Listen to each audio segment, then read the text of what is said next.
보험금만 해도 80억, 회사 평가액까지 합치면 300억입니다. 뇌사 서류만 나오면 당신 거예요.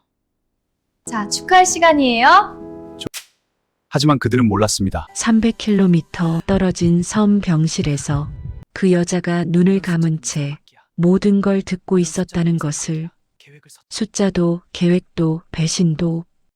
이야기 한 잔 나누기 전 구독과 좋아요로 자리를 함께 해주세요. 지금 계신 곳을 댓글로 남겨주시면 그 공간에 따뜻한 인생의 향이 가득 퍼지길 바라겠습니다. 희미한 의식 속에서 오수미는 냄새부터 먼저 알아챘습니다. 소독약 냄새, 그리고 짙은 바다 냄새, 비린내가 섞인 축축한 공기였어요. 강남 대형 병원의 건조하고 차가운 공기와는 달랐습니다. 눈꺼풀이 무거웠어요. 납덩이처럼 무거웠습니다. 팔다리는 느껴지지 않았어요. 하지만 귀는 살아 있었습니다. 멀리서 파도 소리가 들렸어요. 규칙적으로 밀려왔다 빠지는 소리, 갈매기 울음소리도 섞여 있었습니다. 환자분 도착하셨습니다. 3층 304호실로 모시겠습니다. 간호사의 목소리였어요. 젊은 여자 같았습니다. 침대가 움직였어요.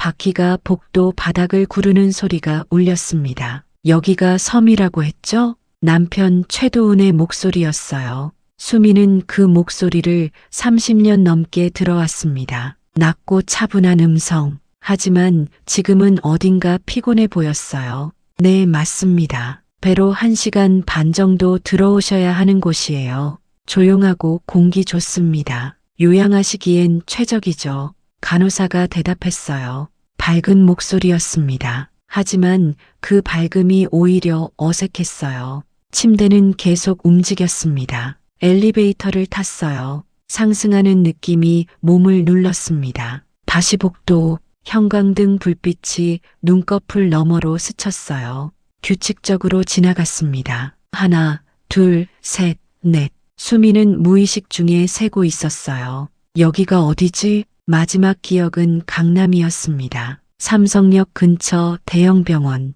중환자실 천장의 하얀 조명, 인공호흡기 소리, 간호사들의 분주한 발걸음, 그리고 주치의의 목소리. 조금만 더 지켜보면 회복 가능성도 있습니다. 뇌 손상이 있지만 완전히 끝난 건 아닙니다. 그 말이 희망처럼 들렸었어요. 수미는 어둠 속에서 그 말을 붙잡고 있었습니다. 하지만 도훈은 다르게 생각한 모양이었어요. 조용한 곳에서 돌보는 게 좋겠습니다. 강남은 너무 복잡하고 아내에게 맞지 않는 것 같아요.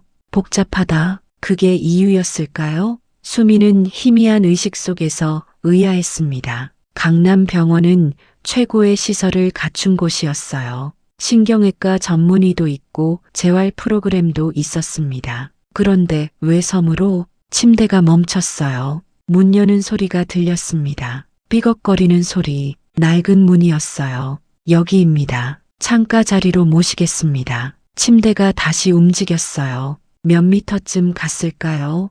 브레이크가 걸렸습니다. 링거는 계속 마치시고 내일 아침에 원장님이 회진 오실 겁니다. 네, 알겠습니다. 수고하셨어요. 간호사의 발소리가 멀어졌어요. 문이 닫혔습니다. 병실은 조용해졌어요. 수미는 혼자 남았습니다. 아니, 도훈이 옆에 있었지만 혼자인 것 같았어요. 그는 말이 없었습니다. 30년 전 수미는 약대를 졸업하고 작은 약국을 열었습니다. 서울 변두리, 좁은 상가 한 칸, 간판도 없었어요. 그냥 약국이라고 손글씨로 쓴 종이를 붙였습니다. 처방전을 받고 약을 조제하고 손님을 응대했어요. 아침 9시부터 밤 10시까지 쉬는 날은 거의 없었습니다. 설날과 추석에만 문을 닫았어요. 손님들은 대부분 동네 할머니, 할아버지들이었습니다. 고혈압약, 당뇨약, 관절염약 같은 처방전을 들고 매달 찾아왔어요. 수미는 그들의 이름을 외웠습니다. 어떤 약을 먹는지, 언제 재방문하는지 다 기억했어요. 수민 씨, 이번 달도 부탁해요. 네, 할머니. 혈압은 좀 어떠세요? 그렇게 대화했습니다. 약만 파는 게 아니었어요. 이야기를 들어주고 걱정을 나눴습니다. 그게 수민의 방식이었어요. 5년이 지나자 약국이 2개가 됐어요. 10년 뒤엔 5개, 15년 뒤엔 체인 브랜드를 만들었습니다. 오약국이라는 이름으로요. 사람들은 그녀를 오대표라고 불렀습니다. 1세대 여성 약사 사업가, 그런 수식어가 따라다녔어요. 도훈을 만난 건 약국이 3개로 늘어날 무렵이었습니다. 그는 제약회사 영업이었어요. 말이 많고 웃음이 많은 사람이었습니다. 수민의 약국에 자주 들렀어요. 신제품을 소개하고 프로모션 이야기를 했습니다. 오 선생님, 이번 제품 정말 괜찮습니다. 한번 취급해 보시죠. 검토해 볼게요. 그렇게 시작됐어요. 일 이야기를 하다가 커피를 마시게 됐고 저녁을 먹게 됐습니다. 2년 후 결혼했어요. 결혼 후 도훈은 회사에 들어왔습니다. 영업이사, 그 다음엔 부사장, 수민은 대표로 남았어요. 회사는 계속 커졌습니다. 전국 50개 매장, 연 매출 500억. 하지만 언젠가부터 거리가 생겼습니다. 도훈은 회의 때 자주 반대했어요. 확장보다 배당을, 투자보다 현금을 원했습니다. 수민은 밀어붙였어요. 회사는 계속 커져야 했으니까요. 멈추면 뒤처진다고 생각했습니다. 당신 너무 무리하는 거 아니야? 지난달 도훈이 말했습니다. 수민은 대답하지 않았어요. 다음 날 출근했고 그 주 안에 사고가 났습니다. 택시와 부딪혔어요. 신호를 기다리다가 뒤에서 트럭이 밀어붙였고 택시는 수민의 차를 들이받았습니다. 에어백이 터졌어요. 유리가 깨졌습니다. 그리고 어둠, 복도에서 발소리가 들렸어요. 2사람, 한 명은 도훈, 다른 한 명은 낯선 사람이었습니다. 강남 병원 주치의는 뭐라고 했습니까? 나이 지긋한 남자 목소리였어요. 원장인 것 같았습니다. 조금만 더 지켜보면 회복 가능성도 있다고 했습니다. 도훈의 대답이었어요. 담담한 목소리였습니다. 감정이 없었어요. 하지만 저는 조용한 곳에서 돌보는 게 좋겠다고 판단했습니다. 여기가 더 나을 것 같아서요. 그렇군요.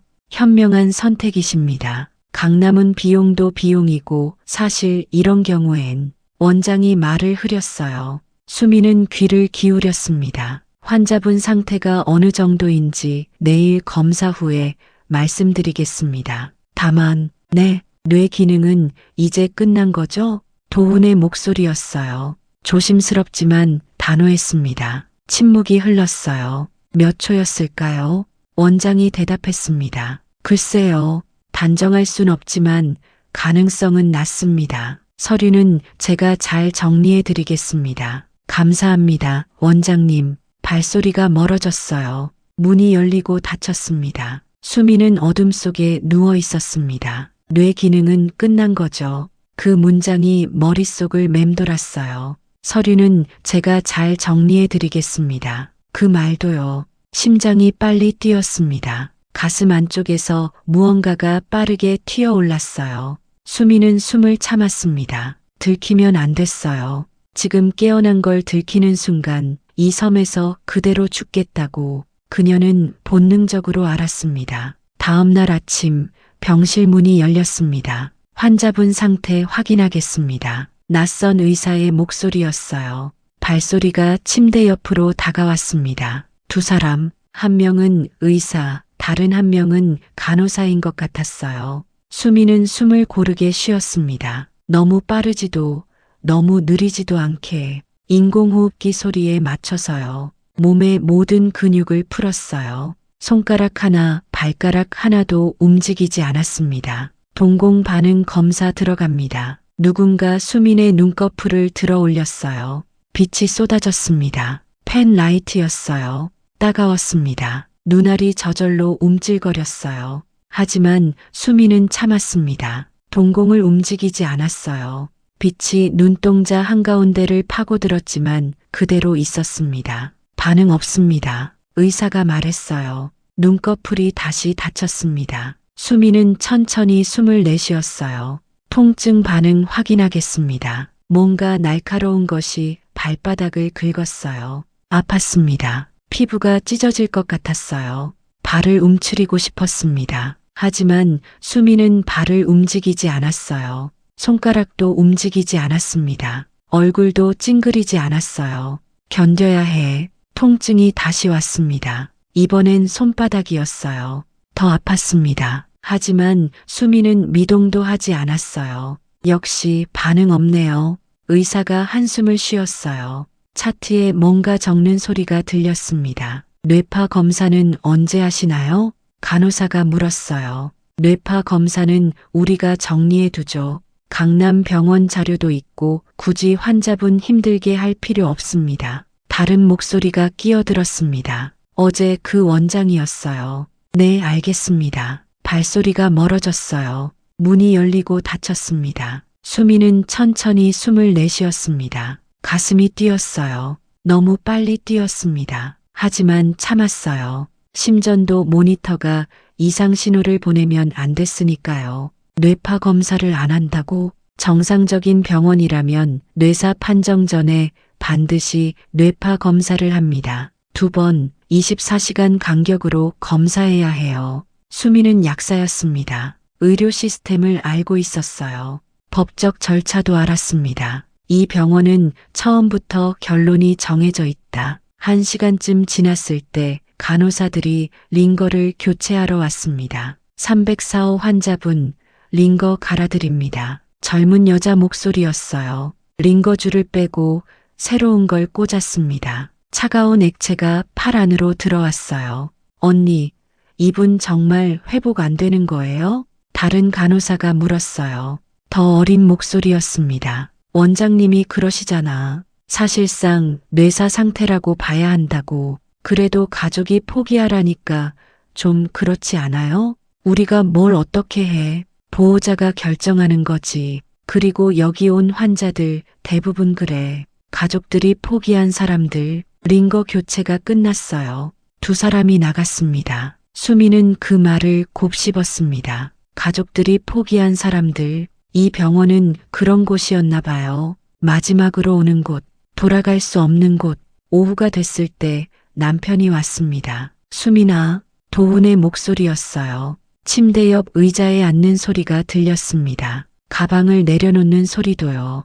의사 선생님이 그러시던데 회복은 힘들 것 같다고 하시더라. 침묵이 흘렀어요. 수미는 숨소리를 일정하게 유지했습니다. 미안해. 내가 좀 더 일찍 알았으면 좋았을 텐데. 도훈의 손이 수민의 손을 잡았습니다. 차가웠어요. 아니, 따뜻했지만 차갑게 느껴졌습니다. 당신 항상 너무 열심히 일했잖아. 쉬라고 했는데 이렇게 될 줄은 몰랐어. 그의 손이 수민의 손목으로 갔어요. 스마트워치를 만졌습니다. 이제 이런 건 필요 없어. 스마트워치가 손목에서 빠지는 느낌이 들었습니다. 수민은 그걸 항상 차고 다녔어요. 심박수, 걸음수, 수면 패턴, 모든 게 기록됐습니다. 회사 임원들과 연락도 그걸로 했어요.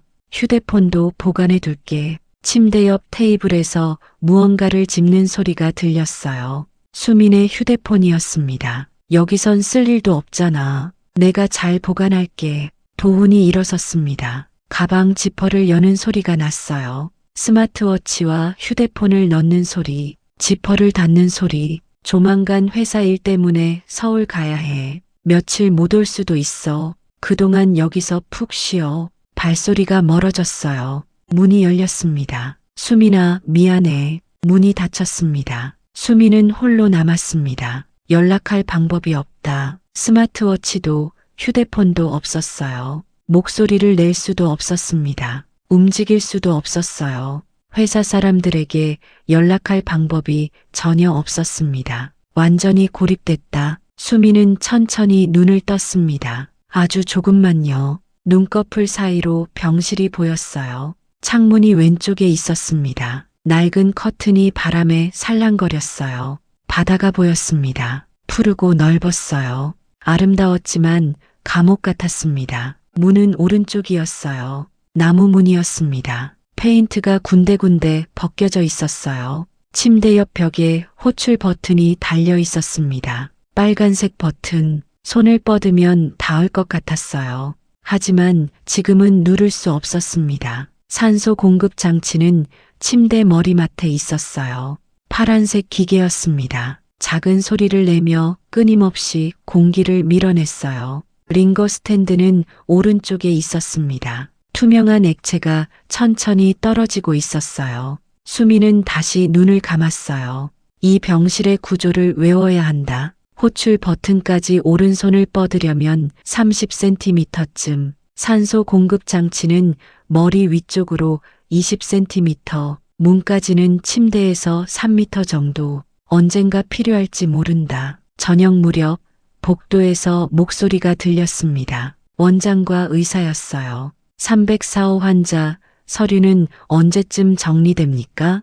이번 주 안으로 할 수 있습니다. 보호자분도 동의하셨고요. 좋습니다. 서류상 뇌사 확정만 되면 대표 교체도 빨라질 거라던데요. 네, 그렇게 들었습니다. 발소리가 멀어졌습니다. 수미는 어둠 속에서 생각했습니다. 대표 교체, 그게 목적이었구나. 회사였어요. 전국 약국 체인, 50개 매장, 연 매출 500억, 수민의 지분 60%, 대표 자리, 만약 내가 뇌사 판정을 받으면 법적으로 무능력자가 됩니다. 대표 자리에서 물러나야 해요. 재산 관리도 못합니다. 후견인이 필요해요. 그럼 누가 후견인이 되지? 배우자인 도훈이었어요. 부사장이자 이제 대표가 될 사람. 처음부터 계획이었구나. 사고는 우연이었을까요? 수미는 확신할 수 없었어요. 하지만 사고 이후의 모든 게 계획이었습니다. 강남 병원에서 섬으로 옮긴 것도, 뇌파 검사를 하지 않는 것도, 연락수단을 빼앗은 것도, 서류를 조작하는 것도 나를 죽은 사람으로 만들려는 거야. 법적으로는 살아있지만 실질적으로는 죽은 사람, 그렇게 만들려는 거였어요. 밤이 됐습니다. 병실은 고요했어요. 인공호흡기가 숨을 밀어 넣었다가 빼냈습니다. 규칙적으로 멈추지 않고 수미는 어둠 속에 누워 있었어요.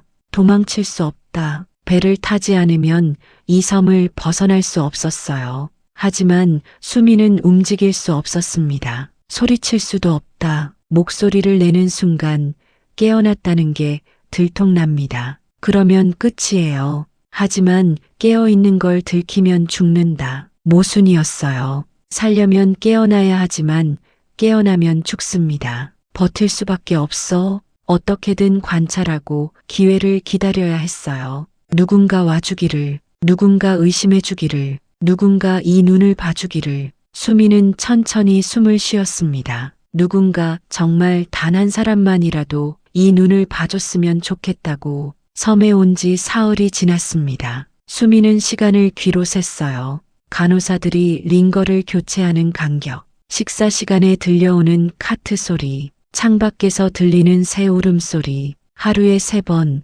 링거가 바뀌었습니다. 아침 8시, 오후 2시, 저녁 8시, 정확했어요.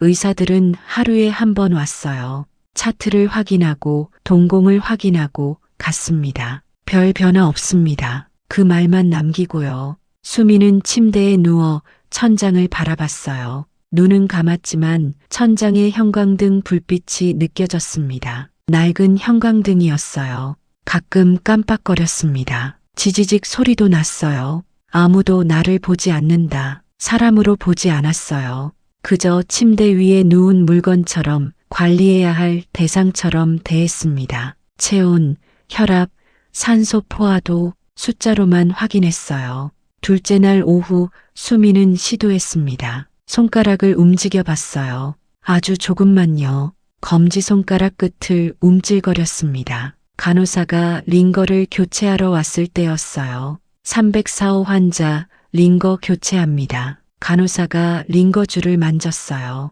수미는 다시 손가락을 움직였습니다. 1번, 2번, 간호사는 눈치채지 못했어요. 수미는 더 크게 움직여 봤습니다. 손가락 전체를 조금 굽혔어요. 간호사가 멈췄습니다. 수민의 손을 바라봤어요. 움직였나? 다시 손가락을 굽혔습니다. 간호사는 차트를 집어들었어요. 뭔가 적는 소리가 났습니다. 304호 환자, 우발적 근육 수축 관찰됨, 의식 회복 징후 없음. 그게 전부였어요. 수미는 속으로 소리치고 싶었습니다. 우발적이 아니야. 나는 깨어 있어. 하지만 입은 열리지 않았어요. 셋째 날 아침, 다른 의사가 왔습니다. 나이 든 의사였어요. 목소리가 쉬어 있었습니다. 동공 반응 검사, 눈꺼풀이 올라갔어요. 빛이 쏟아졌습니다. 수미는 참았어요. 반응 없음, 눈꺼풀이 내려갔습니다. 통증 반응 검사, 발바닥을 찔렀어요. 아팠습니다. 수미는 움직이지 않았어요. 반응 없음, 뇌사 상태 지속, 의사가 나갔습니다. 수미는 절망했어요. 어떻게 해도 소용없었습니다. 손가락을 움직여도 눈을 뜨고 싶어도 아무도 알아채지 못했어요. 밤이 됐습니다. 병실은 고요했어요. 인공호흡기가 숨을 밀어 넣었다가 빼냈습니다. 규칙적으로 멈추지 않고 수미는 어둠 속에 누워 있었어요. 새벽 2시쯤 문이 열렸습니다. 발소리가 들렸어요. 가벼운 발소리였습니다. 지금까지 들었던 의사들과 달랐어요. 젊은 사람 같았습니다. 304호 환자 바이탈 체크, 낮은 목소리였어요. 남자였습니다. 20대 후반이나 30 초반쯤 되어 보였어요. 침대 옆에서 무언가 확인하는 소리가 들렸어요. 모니터를 보는 것 같았습니다. 삐삐 소리가 규칙적으로 울렸어요. 심전도였습니다. 이상하네. 작은 중얼거림이 들렸어요. 이런 수치는 뇌사라고 보기엔 이상한데요. 발소리가 침대 발치 쪽으로 옮겨갔어요. 차트를 집어드는 소리가 났습니다. 종이 넘기는 소리, 1장, 2장, 3장. 강남병원 기록에는 뇌사 확정이라고 되어 있는데 또 종이를 넘겼어요. 전원 서류에는 회복 가능성이 있다고 쓰여 있네요. 뭐가 맞는 거지? 침묵이 흘렀습니다. 긴 침묵이었어요. 뭔가 맞지 않아요. 그 사람이 다시 모니터 쪽으로 갔어요. 뭔가 적는 소리가 들렸습니다. 펜으로 차트에 메모하는 소리였어요. 수미는 조심스럽게 귀를 기울였어요. 이 사람은 달랐습니다. 지금까지 온 의사들과 달랐어요. 의심하고 있었습니다. 무언가 이상하다고 생각하고 있었어요. 이 사람은 누구지? 발소리가 문 쪽으로 갔습니다. 하지만 문을 열지 않았어요. 잠시 멈췄습니다. 그리고 다시 침대 쪽으로 돌아왔어요. 침대 옆에 섰습니다. 가까이 있었어요. 숨소리가 들렸습니다. 조용하고 고른 숨소리. 혹시 작은 목소리였어요. 거의 속삭임에 가까웠습니다. 들리시면 눈을 한 번만 깜빡여 보세요. 수민의 심장이 뛰었어요. 가슴 안쪽에서 무언가가 터지는 것 같았습니다. 함정일 수도 있어. 이 사람도 병원 편일 수 있었어요. 깨어난 걸 확인하려는 계략일 수도 있었습니다. 원장이 보낸 사람일 수도 있었어요. 하지만 이 기회를 놓치면 정말 끝일지도 몰랐어요. 다시는 기회가 없을지도 몰랐습니다. 수미는 결심했습니다. 천천히 눈꺼풀에 힘을 줬습니다. 아주 조금만요. 납덩이처럼 무거운 눈꺼풀을 들어 올렸어요. 그리고 다시 내렸습니다. 한 번 눈을 깜빡였어요. 침묵이 흘렀습니다. 긴 침묵이었어요. 수미는 가슴이 터질 것 같았습니다. 착각이라고 생각할 거야. 그렇게 생각했어요. 그냥 우발적 움직임이라고, 근육 경련이라고 생각할 거예요. 수미는 다시 힘을 줬어요. 이번엔 조금 더 확실하게 눈꺼풀을 들어 올렸다 내렸습니다. 2번. 작은 숨소리가 들렸어요. 놀란 숨소리였습니다. 발소리가 급하게 가까워졌습니다. 얼굴 근처에서 숨소리가 느껴졌어요. 따뜻한 숨결이었습니다. 정말 들리세요? 목소리가 떨렸어요. 믿을 수 없다는 듯한 목소리였습니다. 수미는 대답할 수 없었어요. 하지만 다시 한번 아주 미세하게 눈을 깜빡였습니다. 3번, 이런, 그 사람이 뒤로 물러났어요. 침대 옆 의자에 앉는 소리가 들렸습니다. 숨을 크게 내쉬는 소리도요. 이건 뇌사가 아니잖아요. 중얼거림이 들렸어요. 혼잣말이었습니다. 수미는 눈을 감은 채로 숨을 내쉬었습니다. 가슴이 뛰었어요. 너무 빨리 뛰었습니다. 심전도 모니터에서 경고음이 났어요. 심박수가 평소보다 높았습니다. 진정해야 했어요. 하지만 가슴은 진정되지 않았습니다. 그 사람이 일어섰어요. 문 쪽으로 걸어갔습니다. 문 손잡이를 잡는 소리가 났어요. 환자분, 조금만 기다려주세요. 제가 방법을 찾아볼게요. 문이 열렸어요. 발소리가 복도로 멀어졌습니다. 조심스러운 발소리였어요.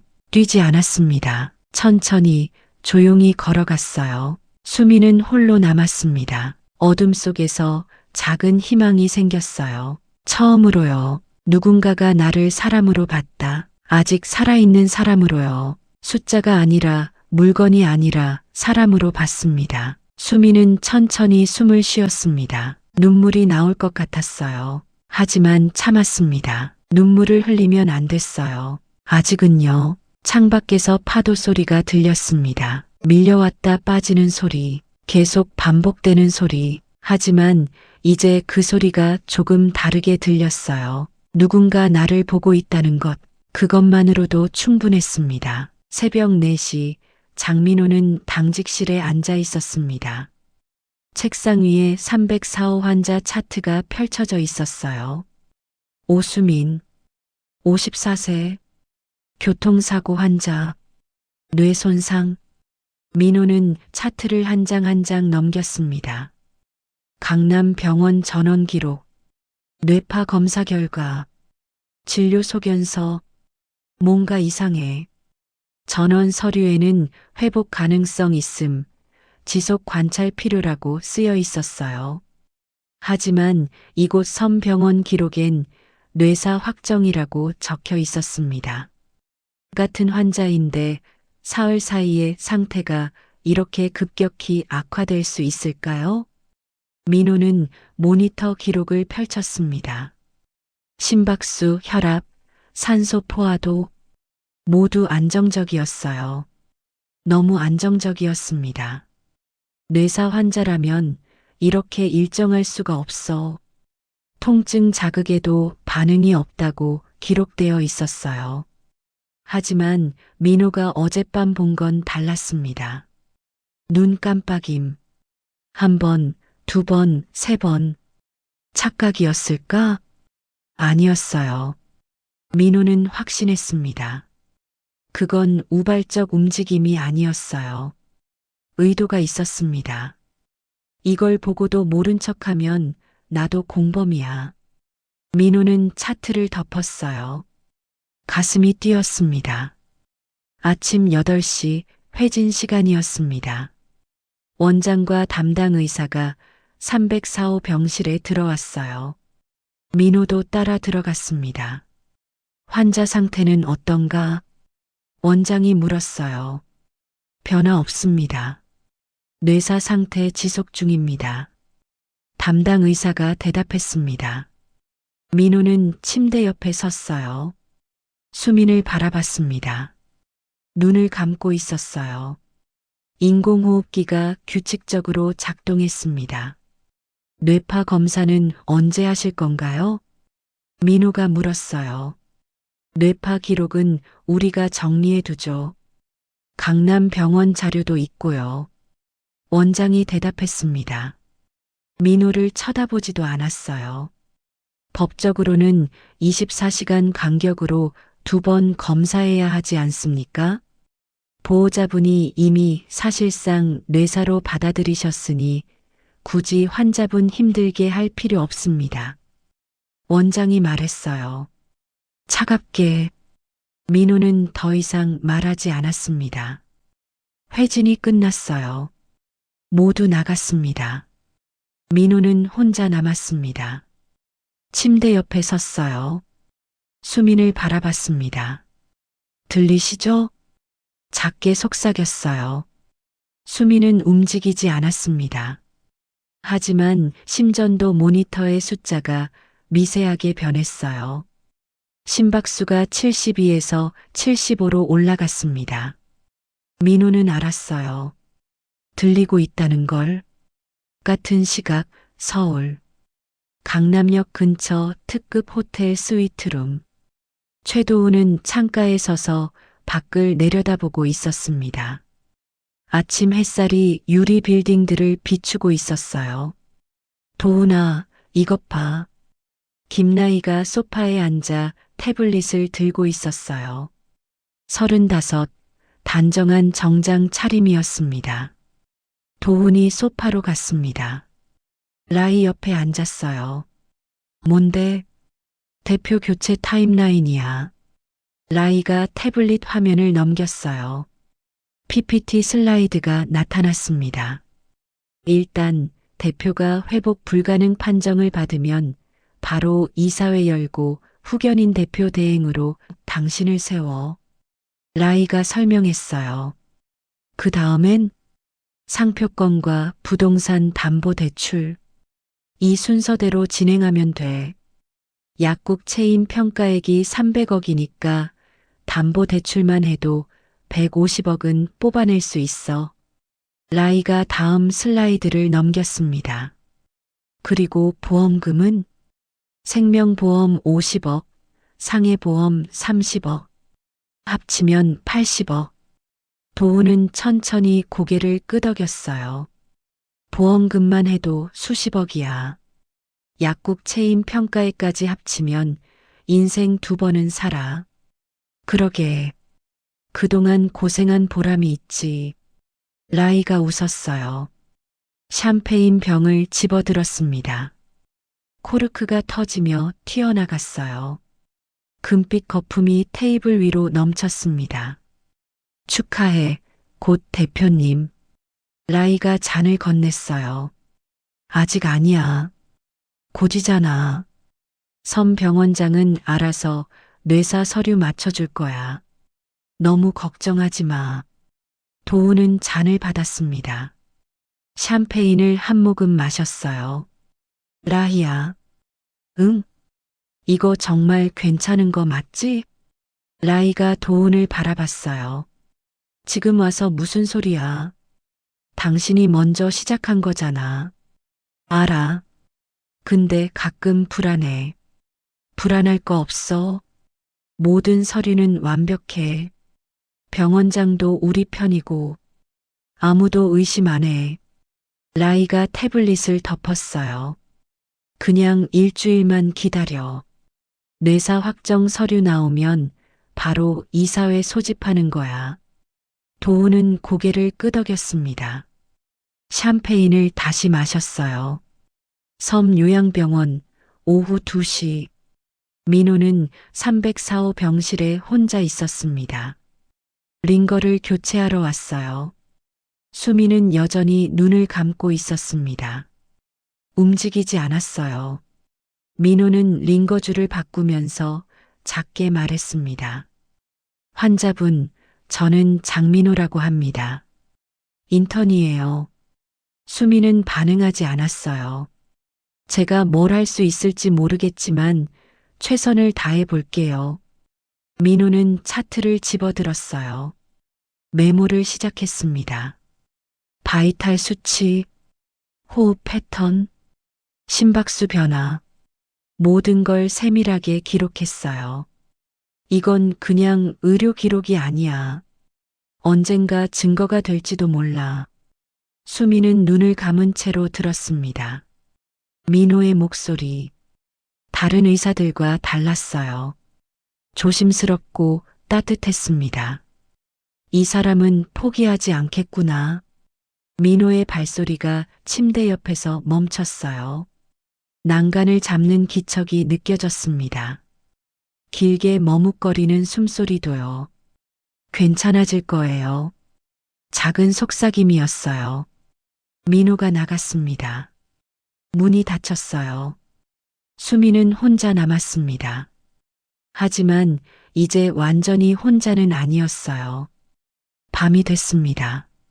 서울, 호텔 스위트룸 창밖으로 화려한 불빛들이 반짝였어요. 네온 사인, 자동차 불빛, 빌딩 조명. 도시는 밝았습니다. 섬 요양병원, 복도 불빛은 어두웠어요. 낡은 형광등이 깜빡거렸습니다. 지지직 소리를 내면서요. 304호 병실 창밖으로 바다가 보였어요.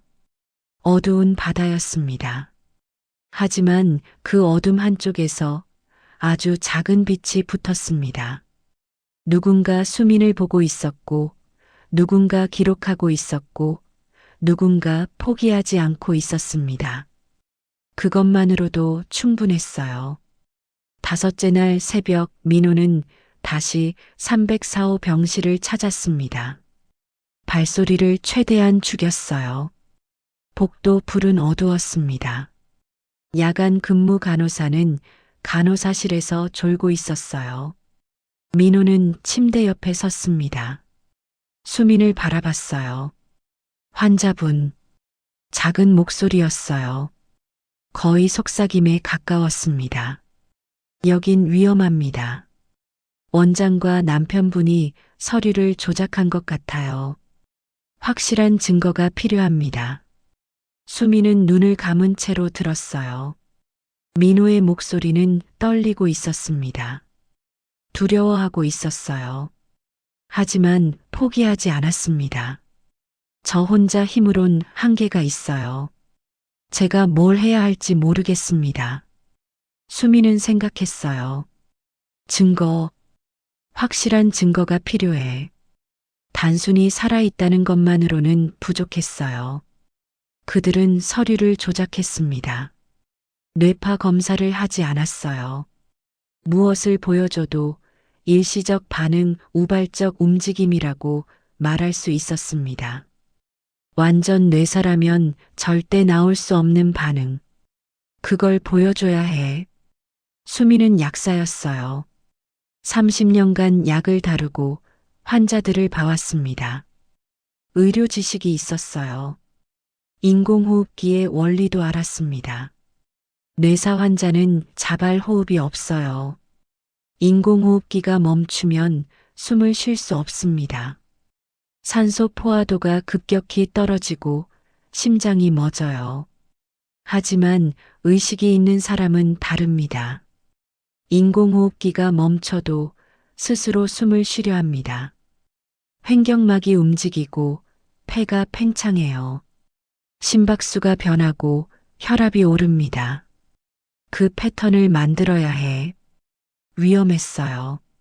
잘못하면 정말로 죽을 수 있었습니다. 하지만 아무것도 하지 않으면 서류상으로 천천히 사라지는 것뿐이었어요. 민호가 일어섰습니다. 내일 다시 올게요. 그때까지 버티세요. 발소리가 멀어졌어요. 문이 닫혔습니다. 수민은 혼자 남았습니다. 오전 10시 원장 회진이 있었어요. 민호도 따라 들어왔습니다. 원장과 담당 의사가 차트를 확인했어요. 변화 없습니다. 담당 의사가 말했어요. 민호가 입을 열었습니다. 원장님, 추가 검사를 해보면 어떻겠습니까? 뇌파 검사라든지. 원장이 민호를 쳐다봤어요. 차갑게. 장 인턴, 보호자분이 이미 포기하셨어요. 굳이 환자분께 부담 줄 필요 없습니다. 하지만 법적으로는, 법적인 건 우리가 알아서 합니다. 인턴은 배우기만 하면 돼요. 원장이 말을 끊었어요. 회진이 끝났습니다. 민호는 아무 말도 할 수 없었어요. 무력했습니다. 수민은 그 대화를 들었어요. 민호가 얼마나 위험한 위치에 있는지 알았습니다. 젊은 인턴이 원장과 맞서는 건 경력을 끝낼 수도 있는 일이었어요. 나 혼자서 해야 해. 오후가 지나고 저녁이 됐습니다. 밤이 됐어요. 병실은 조용했습니다. 자정이 지났습니다. 수민은 눈을 뜨지 않은 채로 몸의 감각을 하나씩 점검했어요. 손가락은 조금 움직일 수 있었습니다. 팔은 거의 움직이지 않았어요. 목은 뻣뻣했습니다. 입안은 건조했어요. 인공호흡기 튜브가 목구멍을 지나 기도까지 들어가 있었습니다. 딱딱한 플라스틱 느낌이 느껴졌어요. 이 튜브를 빼야 했어요. 잠깐만. 새벽 2시. 복도 불이 꺼졌어요. 야간 근무 간호사는 다른 층을 돌고 있었습니다. 수미는 천천히 오른손에 힘을 줬어요. 손가락이 떨렸습니다. 손목이 움직였어요. 조금씩, 조금씩. 손이 목 쪽으로 갔습니다. 인공호흡기 튜브를 만졌어요. 차가운 플라스틱이었습니다. 지금이야. 수미는 튜브를 잡았어요. 힘을 줬습니다. 튜브가 살짝 빠졌어요. 몇 센티미터. 공기가 끊겼습니다. 가슴이 답답했어요. 숨을 쉴 수 없었습니다. 폐가 조여왔어요. 참아야 해. 수미는 스스로 숨을 쉬려 했습니다. 횡격막을 움직였어요. 폐를 팽창시켰습니다. 공기가 조금 들어왔어요. 하지만 부족했습니다. 심장이 빨리 뛰었어요. 가슴이 두근거렸습니다. 모니터가 날카로운 경고음을 내기 시작했어요. 산소 포화도가 떨어지고 있었습니다. 95%, 90%, 85%. 경보음이 울릴 것 같았어요. 지금 수미는 튜브를 다시 밀어 넣었습니다. 제자리로 돌아갔어요. 공기가 다시 들어왔습니다. 인공호흡기가 천천히 다시 작동하기 시작했어요. 가슴이 부풀어 올랐어요. 산소가 폐로 들어갔습니다. 산소 포화도가 올라갔어요. 85%, 90%, 95%. 하지만 심박수는 여전히 빨랐습니다. 평소의 72가 아니라 95였어요.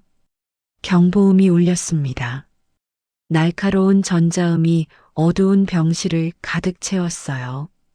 복도에서 발소리가 들렸어요. 뛰어오는 소리였습니다. 문이 벌컥 열렸어요. 무슨 일이에요? 간호사 목소리였어요. 모니터를 확인하는 소리가 났습니다. 심박수가 갑자기 올라갔네요. 산소 포화도도 불안정하고 또 발소리가 들렸어요. 민호였습니다. 제가 볼게요. 민호가 침대 옆에 섰어요. 모니터를 봤습니다. 기록을 확인해 볼게요. 컴퓨터 자판 두드리는 소리가 났어요. 민호가 데이터를 보고 있었습니다. 이건 민호의 목소리가 떨렸어요. 간호사가 물었습니다. 뭔가 이상해요? 아니요. 괜찮습니다. 일시적인 변동인 것 같아요. 제가 좀 더 지켜볼게요. 그럼 부탁드려요. 간호사가 나갔습니다. 민호는 혼자 남았어요. 모니터를 계속 봤습니다. 화면에는 그래프가 그려져 있었어요. 산소 포화도, 심박수, 호흡 패턴. 새벽 2시 정각부터 모든 게 급격히 변했습니다. 마치 누군가 인공호흡기를 건드린 것처럼, 그리고 스스로 호흡하려 한 것처럼. 민호는 수민을 바라봤어요. 선생님, 일부러 하신 거죠? 작은 목소리였어요. 이 수치는 누가 봐도 살아있는 사람의 수치입니다.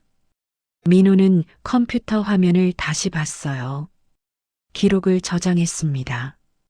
파일로 만들었어요. 이걸 복사해야 해. 외부로 빼내야 해. 민호는 결심했습니다. 수미는 눈을 감은 채로 숨을 고르게 쉬었어요. 가슴이 아직 두근거렸습니다. 하지만 해냈어요. 증거를 만들었습니다. 오늘 밤이 앞으로의 모든 싸움을 바꾸게 될지도 몰랐어요. 다음 날 오전 민호는 당직실에서 모니터 기록을 다시 들여다봤습니다. 어젯밤 새벽 2시 수민의 산소 포화도가 급격히 떨어졌다가 회복된 그래프. 심박수가 72에서 95로 치솟았다가 다시 내려온 곡선. 완전 뇌사와는 명백히 다른 패턴이야. 뇌사 환자라면 인공호흡기가 멈추는 순간 모든 기능이 정지합니다. 회복할 수 없어요. 하지만 이 그래프는 달랐습니다. 스스로 호흡하려는 시도, 심장이 반응하는 패턴, 살아있는 사람의 기록이었어요. 민호는 차트를 덮었습니다. 이걸 병원장에게 보고하면 묵살당할 게 뻔했어요. 주치의 판단에 토 달지 마라 같은 말을 들을 겁니다. 아니, 더 나쁠 수도 있었어요. 야간 근무에서 빠지거나 아예 병원에서 쫓겨날 수도 있었습니다. 혼자 해야 해. 민호는 당직 일정표를 받습니다. 오늘 밤 야간 근무자를 신청할 수 있었어요. 민호는 이름을 적었습니다. 오후 6시 병원은 조용해졌습니다. 저녁 8시 대부분의 의료진이 퇴근했어요. 밤 11시 복도 불이 어두워졌습니다. 자정이 지났습니다. 민호는 간호사실을 나왔어요. 야간 근무 간호사에게 말했습니다. 제가 잠깐 의무기록실 다녀올게요. 차트 확인할 게 있어서요. 네, 다녀오세요. 민호는 복도를 걸었습니다. 발소리를 죽였어요. 1층으로 내려갔습니다. 의무기록실 문 앞에 섰어요. 키카드를 꺼냈습니다. 인턴용 카드였지만 야간엔 접근할 수 있었어요. 카드를 조심스럽게 대자 작은 인식음이 났어요. 불이 켜졌습니다. 문이 열렸어요. 민호는 안으로 들어갔습니다. 컴퓨터가 여러 대 놓여 있었어요. 서버실은 뒤쪽 문 너머에 있었습니다. 민호는 한 대를 켰어요. 부팅음이 울렸습니다. 윙 마이너스 하는 소리. 화면이 밝아졌어요. 로그인 화면. 민호는 자신의 아이디와 비밀번호를 쳤습니다. 환자 검색. 오수민. 304호. 파일이 열렸어요. 전원 기록. 강남병원에서 온 서류. 진료 차트. 검사 기록. 민호는 하나씩 열어봤습니다. 뇌파 검사 파일. 클릭했어요. 파일이 열렸습니다. 그래프가 나타났어요. 평평한 선. 뇌파 활동 없음. 민호는 파일 속성을 봤습니다. 생성일 2월 15일. 환자가 섬병원에 도착한 건 2월 18일이었어요. 3일 전에 이미 만들어진 파일이라고? 민호의 손이 떨렸습니다. 이건 조작이었어요. 환자를 보기도 전에 이미 결과를 만들어 놓은 겁니다. 민호는 외장 드라이브를 꺼냈어요. USB 포트에 꽂았습니다. 파일을 복사하기 시작했어요. 뇌파 검사, 모니터링 데이터, 심전도 기록, 인공호흡기 로그, 모든 걸 담았습니다. 복사가 끝났어요. 민호는 이메일 시스템에 접근했습니다. 병원장 계정. 민호는 접근 권한이 없었어요. 하지만 공용 폴더가 있었습니다. 클릭했어요. 메시지들이 보였습니다. 병원장과 외부인 사이의 메일. 발신자 이름 최도훈. 민호는 하나를 열어봤어요. 수요일 내사 확정. 금요일 대표 교체 준비. 또 하나. 서류는 원장님이 정리해 주신다고 하셨죠? 믿고 있습니다. 민호는 숨을 삼켰습니다. 이건 단순한 의료 판단이 아니야. 사람 하나를 서류로 죽이는 일이야.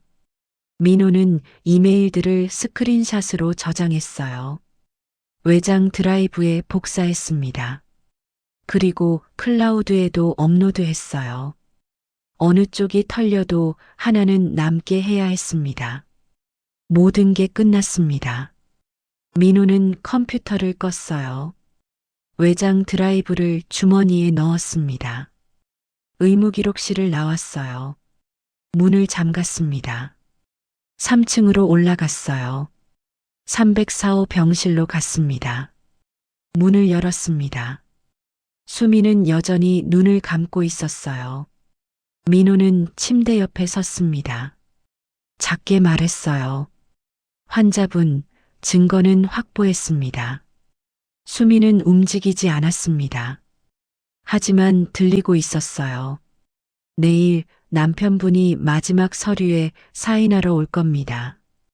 그 전에 육지에 있는 변호사와 주치의에게 이 자료를 보내야 합니다.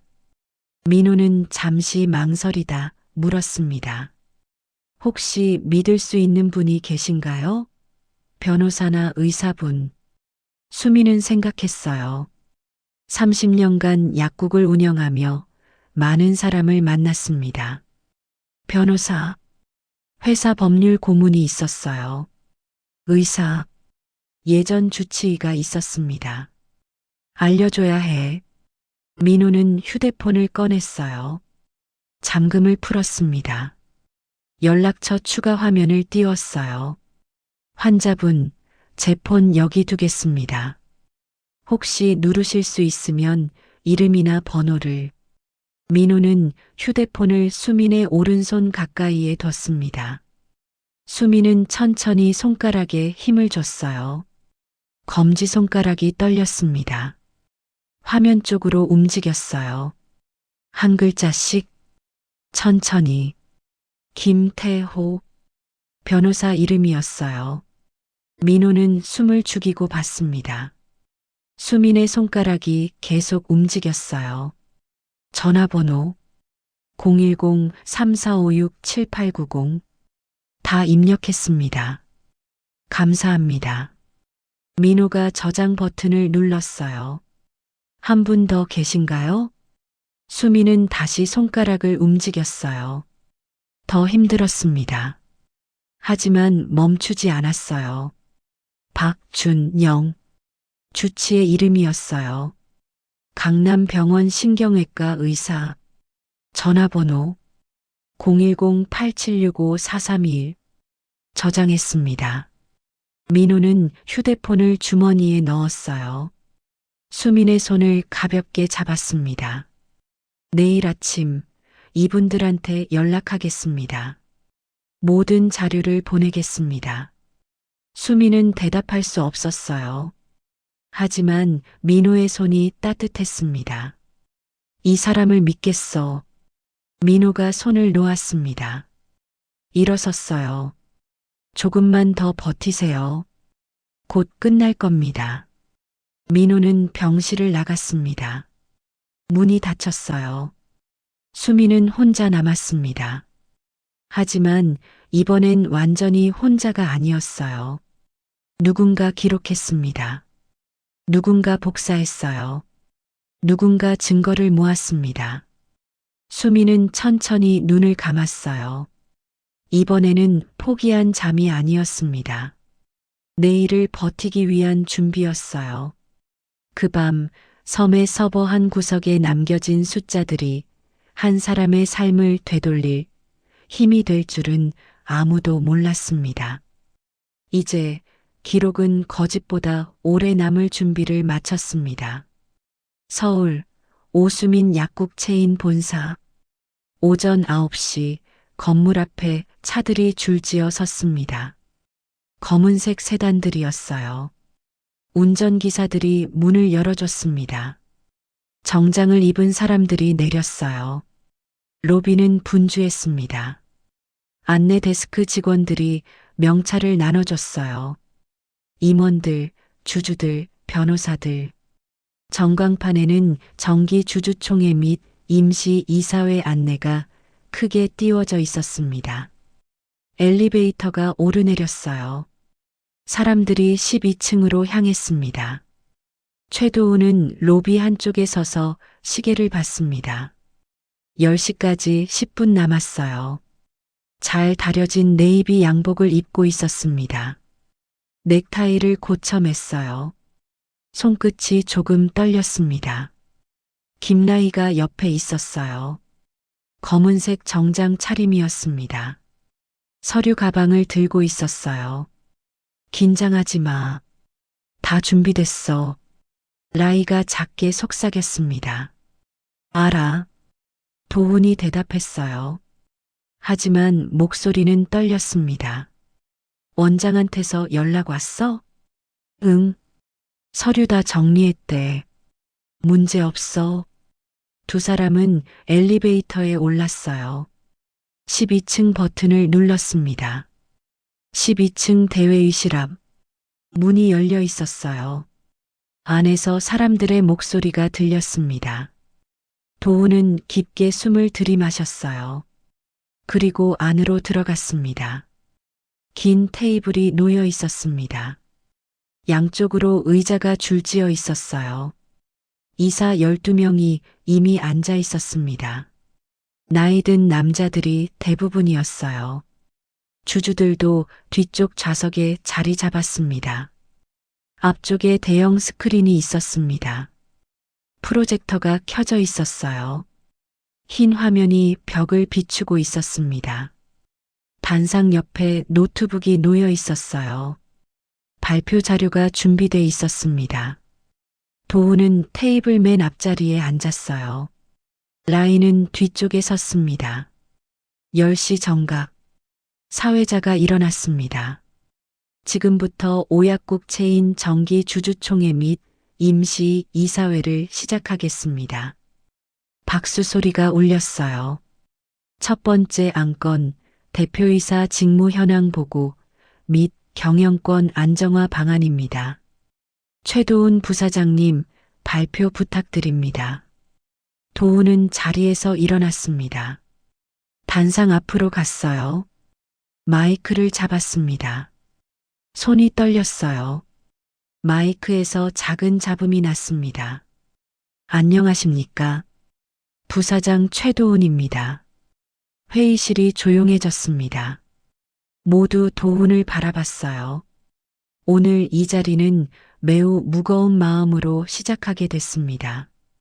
아내이자 현 대표인 오수민 대표의 건강 상태에 대해 말씀드리겠습니다.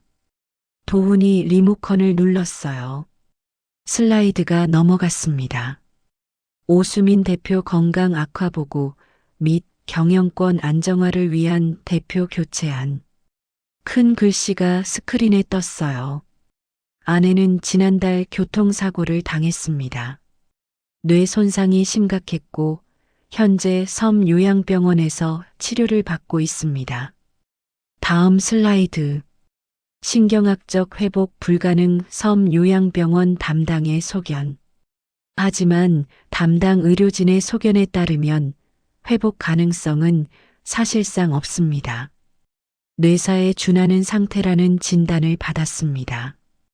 도훈의 목소리는 차분했어요. 준비된 원고를 읽는 것 같았습니다. 감정이 없었어요. 회사와 직원들을 위해 경영 공백을 줄여야 합니다. 500억 매출 기업을 대표 없이 운영할 순 없습니다. 이사들이 고개를 끄덕였어요. 이에 따라 대표이사 직무 불능을 선포하고 저를 대표 대행으로.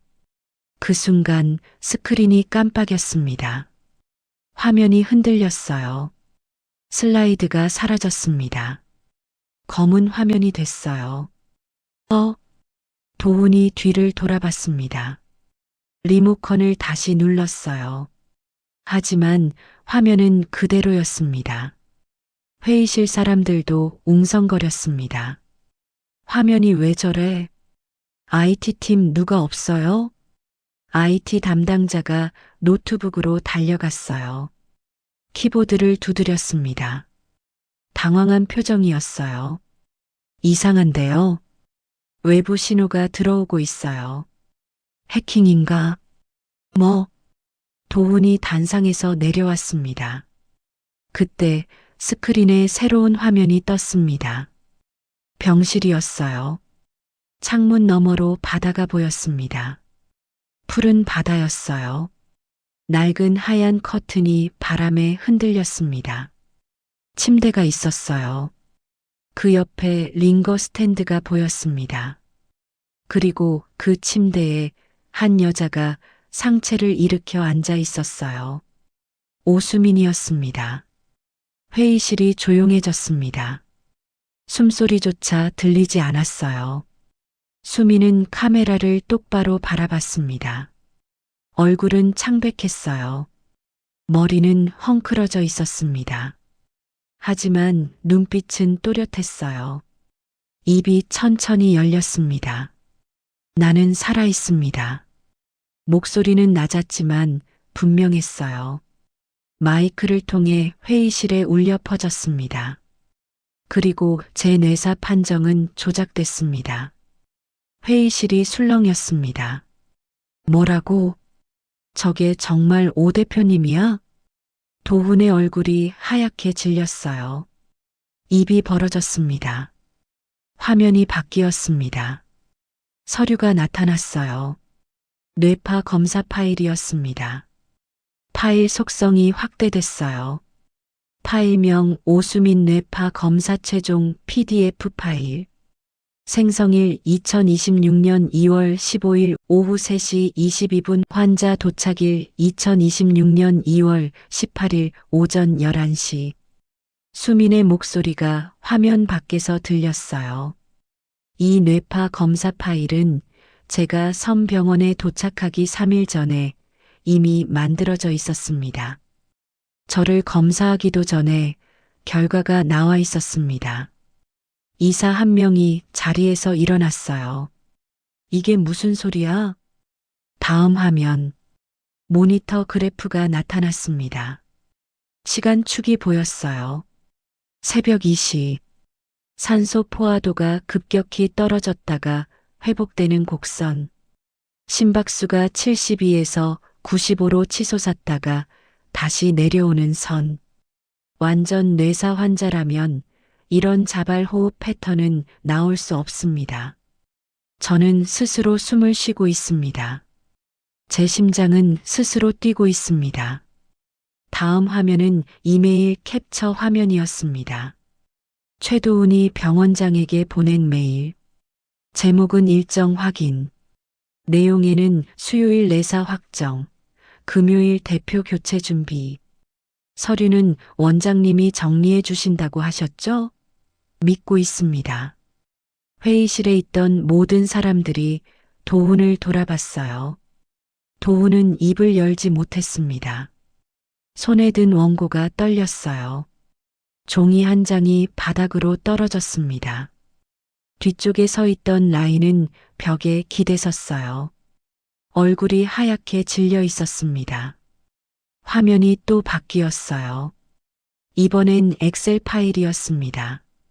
맨 위에 제목이 있었어요. 대표 교체 후 자산 이전 계획. 그 아래 작성자 이름 김나희. 화면이 아래로 스크롤됐습니다. 숫자들이 빼곡하게 적혀 있었어요. 생명보험금 50억, 상해보험금 30억, 부동산 담보대출 150억, 상표권 매각 예상액 80억. 맨 아래 굵은 글씨로 합계가 표시됐습니다. 310억. 화면이 다시 수민에게로 돌아왔어요.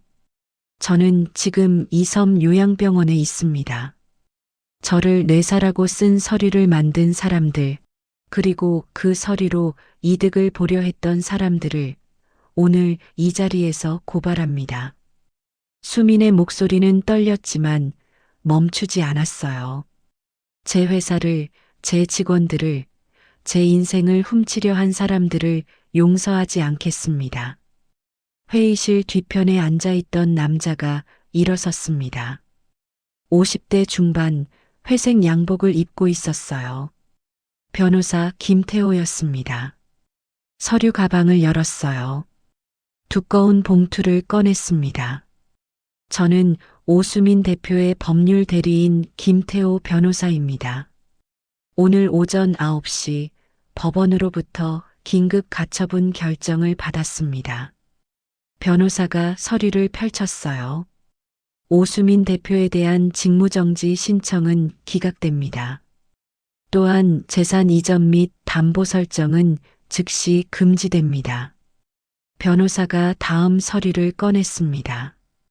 관련자에 대한 수사 의뢰가 진행 중이며 검찰에 고발장이 접수됐습니다. 회의실 문이 열렸습니다. 두 남자가 들어왔어요. 정장 차림이었지만 분위기가 달랐습니다. 배지가 보였어요. 무전기 소리가 작게 들렸습니다. 최도훈 씨, 김나희 씨, 잠깐 함께 가시죠. 도훈은 자리에 서 있지도 앉지도 못했어요. 그저 멍하니 스크린을 바라봤습니다. 라인은 벽에 기댄 채 눈을 감았어요. 화면 속 수민이 천천히 눈을 감았습니다. 카메라가 꺼졌어요. 스크린이 검은색으로 바뀌었습니다. 회의실은 조용했어요. 아무도 말하지 않았습니다. 그날 섬에서 육지까지 이어진 모든 거짓말이 한 화면 위에서 동시에 무너지고 있었습니다. 주총 다음 날 수사기관이 움직였습니다. 섬 요양병원에 수사관들이 들어왔어요. 서버실 문이 열렸습니다. 컴퓨터들이 압수됐어요.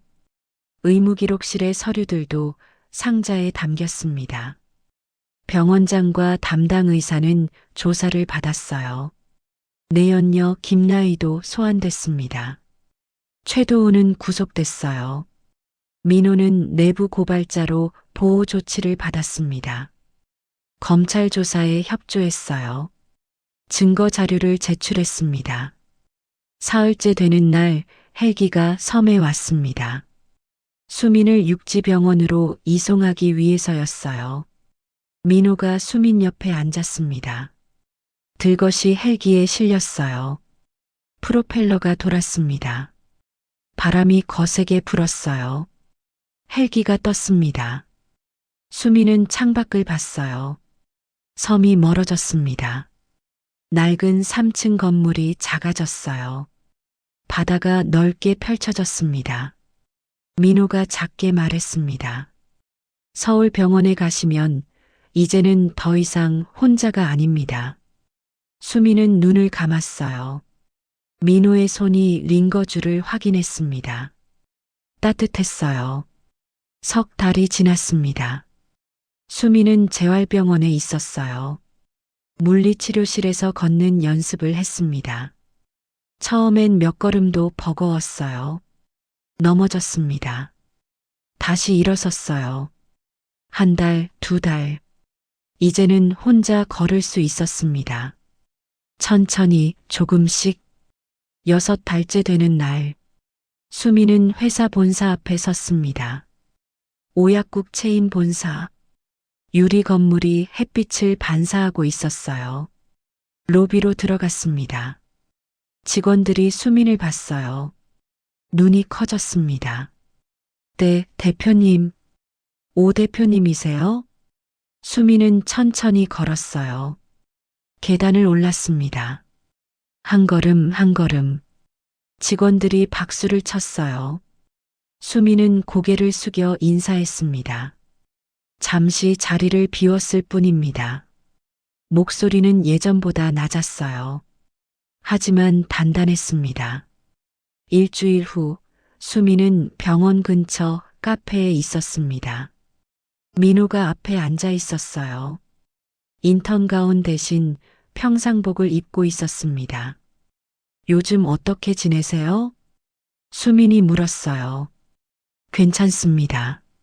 새 병원에 발령받았어요. 신경외과 레지던트로요.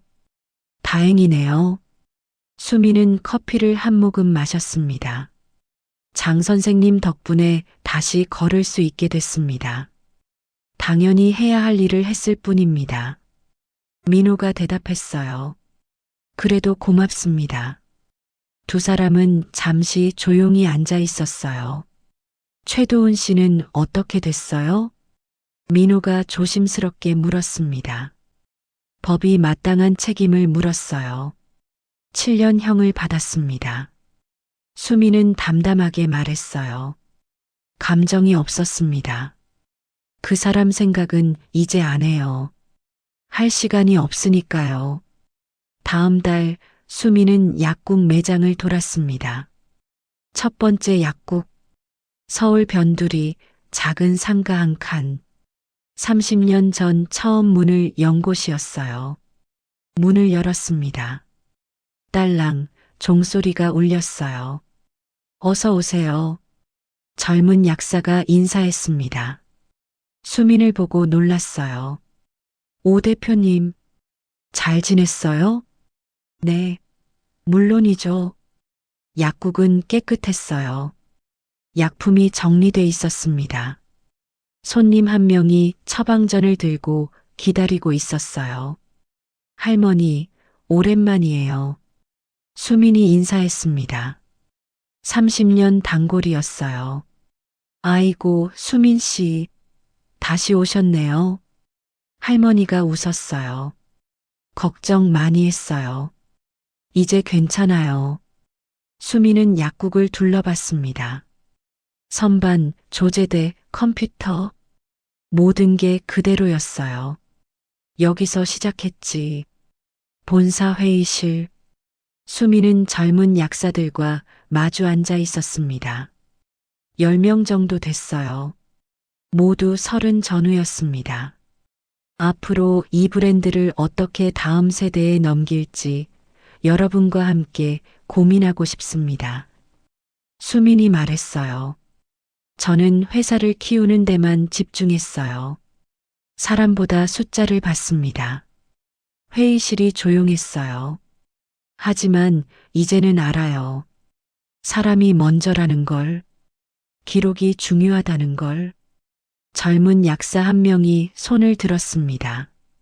대표님, 질문 있어요. 말해보세요. 힘들 때 어떻게 버티셨어요? 수미는 잠시 생각했어요. 끝까지 버텼어요. 그리고 누군가 기록해줬어요. 그게 전부예요. 저녁 무렵 수미는 회사 옥상에 올라갔습니다. 서울 하늘이 보였어요. 붉게 물들고 있었습니다. 빌딩들 사이로 해가 지고 있었어요. 수미는 난간에 기댔습니다. 바람이 불었어요. 섬에서 보던 바다가 떠올랐습니다. 어두운 병실, 인공호흡기 소리, 민호의 목소리, 완전한 섬도, 완전한 뇌사도, 완전한 범죄도 없었어. 끝까지 버틴 사람과 진실을 기록한 사람이 이겼습니다. 수미는 천천히 숨을 쉬었어요. 가슴이 부풀어 올랐습니다. 폐에 공기가 찼어요. 자발 호흡이었습니다. 휴대폰이 울렸어요. 메시지였습니다. 약국 직원들이 보낸 것이었어요. 대표님, 내일 회의 준비 다 됐습니다. 수미는 답장을 보냈습니다. 고맙습니다. 내일 봐요. 하늘이 어두워졌어요.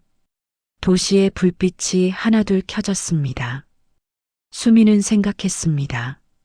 섬 같았던 시간도 언젠가는 육지의 기억 속으로 들어간다. 하지만 그때 버텨준 마음은 앞으로도 나를 지켜줄 거야. 앞으로도 힘든 일은 있을 겁니다. 회사를 운영하는 것도, 사람을 믿는 것도, 다시 걷는 것도. 하지만 이번만큼 혼자 버티진 않을 거예요. 이제는 누구도 서류 한 장으로 사라지게 두지 않겠습니다. 수미는 옥상을 내려왔습니다. 엘리베이터를 탔어요.